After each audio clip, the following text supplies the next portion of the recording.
வானம் குனிவதிலும் மண்ணை தொடுவதிலும் காதல் அறிந்திருந்தேன்.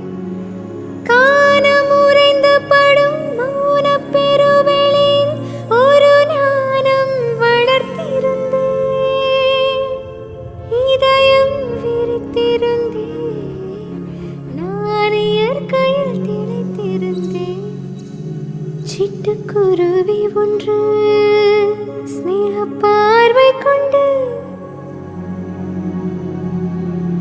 வட்டப்பாறையின் மேல் என்னை வா வா என்றது. கீச்சு கீச்சென்றது கிட்டவா என்றது. பேச்சு எதுவும் இன்றி பிரியமா என்றது. கீச்சு கீச்சென்றது கிட்டவா என்றது. பேச்சு ஏதும்